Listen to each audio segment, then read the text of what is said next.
Well, I think in more ways than one, yes, the budget is positive.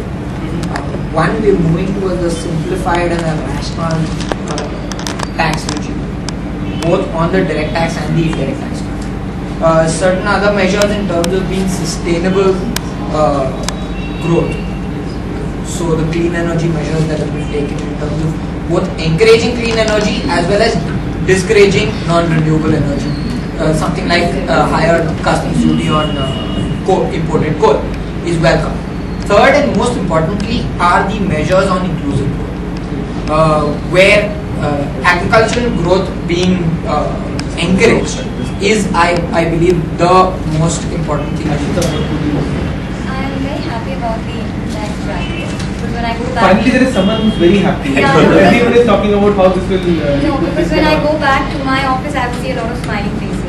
Because a lot of my people fall between the 5 to 8 lakhs bracket.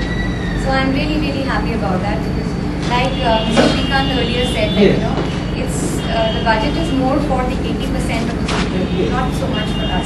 We can't keep thinking about making us more richer. So I'm really, really happy about that. And the petrol prices really doesn't affect me that much. It is not such a big component in any way.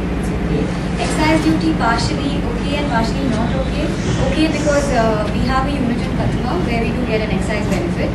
So in terms of that, it's okay, but the numbers are still not very huge, so it's alright. But not okay because Siddharth is sitting next to me.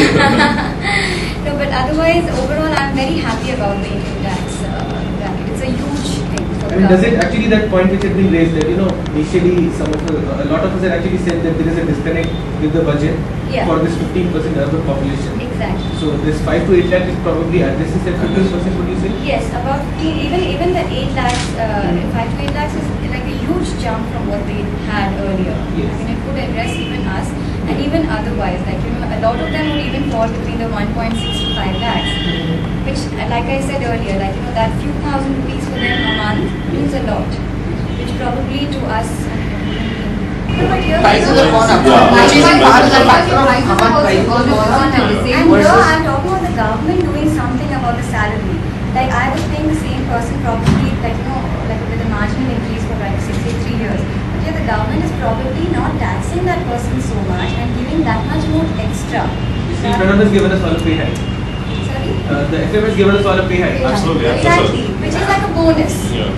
And only 2 days from now, probably the holy bonus is the Diwali has been given in India. No, but that much more disposable income is coming into your hands. And for us, probably it's a purchasing power which increases, but probably for like the lower middle class, like it's more like a saving thing or like interest rates and things like a mortgage which they have to settle in, so they get that much more. Don't you think that government should increase IT threshold every year in terms of according to inflation? Probably in line with inflation, maybe they could do that every year. Yeah, maybe that's alright as well. So from the common man point of view, this is very, very welcome, the whole income tax thing. But if we're looking at people beyond 8 lakhs of income, the difference of 45,000 really wouldn't matter very truthfully. It would probably just go in, an extra spending or a binge that we really want to do. But for people who fall within the bracket of 8 lakhs, I think it makes a huge difference. And that's very, very welcome. And I'm quite happy about that. Because like she said, most of our employees also fall into that category. And if they are happy, it could also translate and, in certain times we can even say that, hey, since you've got that benefit, we can take a leeway and, not really increase our costs also to an extent. That's probably one of the, reasoning that we can give to our people.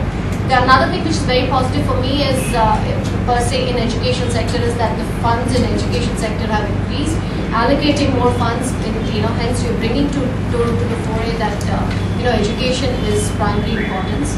Also the fact that the service tax has not been changed, although I would definitely feel that education should be removed from service altogether, but we do come under service tax, and the fact that it's not increased is also a welcome change. We're really looking positively at that. With regards to the petrol prices, like Ashika said, I don't think it really makes a difference to our sector, which is education, because we don't look at really majorly freight or and I think when you're driving cars, it really doesn't make a difference. Whether you fill a tank, the 20 rupees makes a difference or no. I really doubt that. But of course, it may impact inflation. But I'm sure government will take certain measures to ensure that that inflation